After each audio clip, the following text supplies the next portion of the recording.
பாம்பன் புதிய ரயில் பாலத்தை திறந்து வைக்க பிரதமர் மோடி நாளை தமிழகம் வருகிறார். ராமேஸ்வரம் முழுதும் பாதுகாப்பு வளையத்திற்குள் கொண்டு வரப்பட்டுள்ளது. ராமநாத சுவாமி கோயிலில் நாளை காலை 8 மணி முதல் பிற்பகல் 1 மணி வரை பக்தர்கள் புனித நீராடவும் தரிசனம் செய்யவும் அனுமதி இல்லை. பிற்பகல் 3:30 மணிக்கு மேல் அனுமதிக்கப்படுவார்கள் என கோயில் இணை ஆணையர் தெரிவித்துள்ளார். 2 நாள் கள ஆய்வு பயணமாக முதல்வர் ஸ்டாலின் இன்று நீலகிரி செல்கிறார். ஊட்டி அருகே உள்ள ஃபிங்கர் போஸ்ட் பகுதியில் கட்டப்பட்டுள்ள அரசு மருத்துவக் கல்லூரி மருத்துவமனையை நாளை திறந்து வைக்கிறார். தொடர்ந்து நலத்திட்ட உதவிகள் வழங்கி பேசுகிறார். பிரதமர் மோடி நாளை தமிழகம் வருகிறார். பின்னர் ஹெலிகாப்டரில் மதுரை ஏர்போர்ட் சென்று அங்கிருந்து டெல்லி செல்கிறார். டெல்லி செல்வதற்கு முன் ஏர்போர்ட்டில் வைத்து பிரதமர் மோடியை சந்திக்க ஓபிஎஸ் இபிஎஸ் நேரம் கேட்டதாகவும் நேரம் ஒதுக்கப்பட்டு விட்டதாகவும் தகவல் வெளியானது. ஆனால் பழனிசாமி தரப்பினர் இதை மறுத்துள்ளனர். அப்படி எந்த நிகழ்வும் நடக்கவில்லை என அவர்கள் உறுதியாக கூறுகின்றனர். பாரதிய ஜனதாவுடனான கூட்டணி விஷயத்தில் பழனிசாமி முரண்பட்ட கருத்துடன் இருக்கிறார் எனவும் அவருக்கு நெருக்கமானவர்கள் கூறினர். 2026 சட்டசபை தேர்தலுக்கு சீமான் தனியாக வியூகம் அமைக்கும் தகவல் வெளியாகியுள்ளது. ஓட்டு விகிதத்தை 15 முதல் 20% உயர்த்த சீமான் வியூகம் அமைப்பதாக கூறப்படுகிறது. ஏபிசிடி எதிர்ப்பு ஃபார்முலாவை சீமான் கையில் எடுத்திருப்பதாக நாம் தமிழர் கட்சி மாநில நிர்வாகிகள் கூறுகின்றனர். அதாவது A AIADMK, B Bharatiya Janata, C Congress, D திமுகவை குறிக்கும். இந்த 4 கட்சிகளையும் கடுமையாக எதிர்க்க சீமான் முடிவு செய்துள்ளார். திமுக அரசு பொறுப்பேற்றது முதல் பல கோயில்களில் திருப்பணிகள் முறையாக நடக்கவில்லை. அரைகுறை பணிகளால் கும்பாபிஷேகம் முடிந்தும் பல கோயில்கள் பழுதான நிலையிலேயே உள்ளது என இந்து முன்னணி மாநில தலைவர் காடேஸ்வரா சுப்பிரமணியம் தெரிவித்துள்ளார். தமிழக முதல்வர் இத்தனை ஆயிரம் கோயிலில் கும்பாபிஷேகம் நடந்தது என்று வெற்று தம்பட்டம் அடித்து பெருமை பேசுவதை விடுத்து கோயில்களில் உரிய காலத்தில் முறையான திருப்பணிகள் நடக்க நடவடிக்கை எடுக்க வேண்டும் என அவர் வலியுறுத்தியுள்ளார்.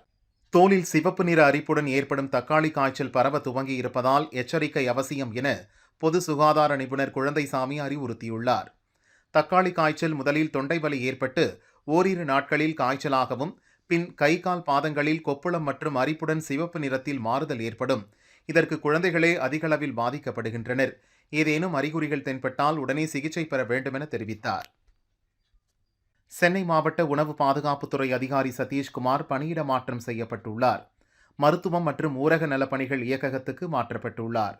திருவள்ளூர் மாவட்ட உணவு பாதுகாப்புத்துறை அதிகாரி போஸ் சென்னை மாவட்டத்தை கூடுதலாக கவனிக்க உள்ளார். 2018 முதல் 2020 வரை மீன்பிடிக்க சென்ற தமிழக மீனவர்களின் 74 விசைப்படகுகளை எல்லை தாண்டி மீன்பிடித்ததாக இலங்கை கடற்படை சிறைப்பிடித்தது. அந்த படகுகளை யாழ்ப்பாணம் முதல் மன்னார் வரை உள்ள நடுக்கடலில் மூழ்கடிக்க இலங்கை அரசு முடிவு செய்துள்ளது. இலங்கை அரசின் இந்த முடிவை மத்திய மாநில அரசுகள் உடனடியாக தடுத்து நிறுத்த வேண்டும் என ராமேஸ்வரம் மீனவர்கள் கோரிக்கை வைத்துள்ளனர். சென்னையில் ஆபரண தங்கத்தின் விலை 2வது நாளாக குறைந்துள்ளது. சவரனுக்கு 720 ரூபாய் குறைந்து 66,480 ரூபாய்க்கு விற்பனையாகிறது. 1 கிராம் 8,310 ரூபாய்க்கு விற்கப்படுகிறது. வெள்ளியின் விலையும் சரிவை சந்தித்துள்ளது. கிராமுக்கு 5 ரூபாய் குறைந்து 1 கிராம் 103 ரூபாய்க்கு விற்பனை செய்யப்படுகிறது. சேலம் பெரியார் பல்கலை துணைவேந்தராக இருப்பவர் ஆர் ஜெகநாதன். இவர் ஜாதி பெயரை குறிப்பிட்டு பேசியதாக வன்கொடுமை தடுப்பு சட்டத்தின் கீழ் வழக்கு பதியப்பட்டது. இந்த வழக்கை ரத்து செய்ய கோரி ஹைகோர்ட்டில் ஜெகநாதன், பதிவாளர் தங்கவேல் உள்ளிட்டோர் மனு தாக்கல் செய்தனர். இருதரப்பு வாதங்களை கேட்ட நீதிபதி வழக்கை ரத்து செய்ய மறுத்து மனுக்களை தள்ளுபடி செய்து உத்தரவிட்டார். கூலி படத்தின் ரிலீஸ் பற்றி தயாரிப்பு நிறுவனம் அறிவித்துள்ளது.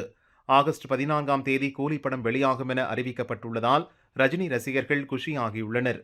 மாணவர்கள் படித்துவிட்டு அரசு வேலையை மட்டுமே நம்பி இருக்காமல் புதிய தொழில் தொடங்க முன்வர வேண்டும் என புதுச்சேரி முதல்வர் ரங்கசாமி கேட்டுக்கொண்டார். புதிய தொழில்களை தொடங்கும் போதுதான் பலருக்கு வேலைவாய்ப்பு உருவாக்கி கொடுக்க முடியும் என்ற நம்பிக்கையோடு படிக்க வேண்டும் என்று கூறினார். தேனி மாவட்டம் பெரியகுளம் அருகே கும்பக்கரை அருவியின் நீர்பிடிப்பு பகுதிகளில் கனமழை பெய்தது. இதனால் கும்பக்கரை அருவியில் நீர்வரத்து அதிகரித்து வெள்ளப்பெருக்கு ஏற்பட்டது. டூரிஸ்டுகள் பாதுகாப்பு கருதி 2வது நாளாக குளிக்க தடை விதிக்கப்பட்டது. கரூர் வெண்ணெய் மலையில் உள்ள தனியார் கல்லூரியில் ஆண்டு விழாவை ஒட்டி நிகழ்ச்சிகள் நடைபெற்றன. அதில் கருப்பண்ணசாமி மற்றும் அம்மன் பாடல்களுக்கு மாணவ மாணவிகள் மேடையில் சாமி வேடமிட்டு நடனமாடினர். அப்போது பார்வையாளர்கள் பக்கத்தில் இருந்த ஒரு சில மாணவ மாணவிகள் அருள் வந்து சாமி ஆடினர். சக மாணவிகள் ஆசிரியைகள் அவர்களை பிடித்து திருநீறு பூசி சாந்தப்படுத்தி அங்கிருந்து அழைத்துச் சென்றனர். தமிழக அரசின் உணவு பாதுகாப்புத்துறை அதிகாரிகள் ஆய்வு என்ற பெயரில் தர்பூசணி குறித்த தவறான தகவல்களை பரப்பியதால் விற்பனை குறைந்தது. தர்பூசணி விவசாயிகள் கடுமையாக பாதிக்கப்பட்டிருப்பது மிகுந்த மனவேதனை அளிப்பதாக நாம் தமிழர் கட்சியின் ஒருங்கிணைப்பாளர் சீமான் தெரிவித்துள்ளார். பெரும் நஷ்டத்திற்கு ஆளாகியுள்ள விவசாயிகளுக்கு உரிய இழப்பீடு வழங்க வேண்டுமென சீமான் வலியுறுத்தினார். திருப்பூரில் நேற்றிரவு வெளுத்து வாங்கிய கனமழையால் பல்வேறு பகுதிகளில் வெள்ள நீர் பெருக்கெடுத்து ஓடியது. அறிவொளி நகரில் குடியிருப்பு பகுதிக்குள் மழைநீர் புகுந்து குளம் போல் தேங்கியது. பொதுமக்கள் பெரிதும் அவதிப்பட்டனர். மாநகராட்சி ஊழியர்கள் மழைநீரை வெளியேற்றும் பணியில் ஈடுபட்டனர். திருப்பூர் மாவட்டத்தில் மட்டும் 777.60 மில்லிமீட்டர் மழை பதிவாகியுள்ளது. புதுச்சேரி திருமலைராயன்பட்டினம் ஸ்ரீ மயாடுங்கண்ணி அம்பிகை உடனுரை ஸ்ரீ ஜடாயுபுரீஸ்வர சுவாமி தேவஸ்தானத்தில் சூரிய பூஜை விழா இன்று துவங்கியது. காலை சூரிய ஒளி இறைவன் மீது விழுந்தபோது மூலவர் சிவனுக்கு விசேஷ பூஜைகள் மற்றும் தீபாராதனை நடைபெற்றது. ஸ்ரீ மயாடுங்கண்ணி அம்பாள் மீதும் சூரிய ஒளிப்படும்போது நடைபெற்ற தீபாராதனையை கண்டு பக்தர்கள் பரவசத்துடன் தரிசித்தனர். மயிலாடுதுறை மாவட்டம் திருக்கடையூர் ஸ்ரீ அபிராமி சமேத ஸ்ரீ அமிர்தகடேஸ்வரர் கோயிலில் சட்ட அமைச்சர் ரகுபதி உறவினரின் திருமண நிகழ்வுக்காக வந்தார். பூஜை கஜ பூஜை செய்து கள்ளவாரண விநாயகர், காலசம்ஹாரமூர்த்தி, அமிர்தகடேஸ்வரர், அபிராமி அம்மன் உள்ளிட்ட சன்னதிகளுக்கு சென்று சுவாமி தரிசனம் செய்து வழிபட்டார். கடலூர் மாவட்டம் ஸ்ரீமுஷ்ணம் ஸ்ரீ திரௌபதி அம்மன் கோயிலில் தீமிதி விழா விமர்சையாக நடந்தது. சிவமேளம் மற்றும் தாரை தப்பட்டை முழங்க ஒயிலாட்டம், மயிலாட்டம், பொய்க்கால் குதிரை மற்றும் சிலம்பம், குச்சிப்படி நடனம், புலி நடனம், பொய்க்கால் குதிரையுடன் சீர்வரிசை திரௌபதி அம்மன் கோயிலுக்கு வந்தது.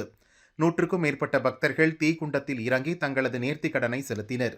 திருச்சி மலைக்கோட்டை தாயுமான சுவாமி கோயில் தெப்பத் திருவிழாவின் 3ஆம் நாள் நிகழ்ச்சி கோலாகலமாக நடந்தது. சுவாமி பூத வாகனத்திலும் அம்பாள் கமலம் வாகனத்திலும் வீதி உலா வந்து பக்தர்களுக்கு காட்சியளித்தனர். திரளான பக்தர்கள் பங்கேற்று சுவாமியையும் அம்பாளையும் வழிபாடு செய்தனர். தெப்பத் திருவிழா வருகிற 10ஆம் தேதி நடைபெறுகிறது. மயிலாடுதுறை மாவட்டம் ஒட்டங்காடு ஸ்ரீ சீதளாதேவி மாரியம்மன் கோயில் பங்குனி தீமிதி விழா விமர்சையாக நடைபெற்றது. கோயில் தீர்த்த குளத்திலிருந்து சிறப்பு பூஜைகளுடன் கரகம் புறப்பாடு செய்யப்பட்டது.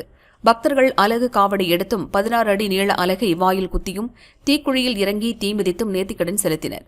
திரளான பக்தர்கள் குழந்தைகளை தூக்கிக் கொண்டு தீமிதித்தனர். பப்புவா நியூகினியாவில் இன்று காலை சக்தி வாய்ந்த நிலநடுக்கம் ஏற்பட்டது. ரிக்டர் அளவுகோலில் 6.9 பதிவாகியுள்ளது. நிலநடுக்கத்தை தொடர்ந்து சுனாமி எச்சரிக்கை விடுக்கப்பட்டுள்ளது.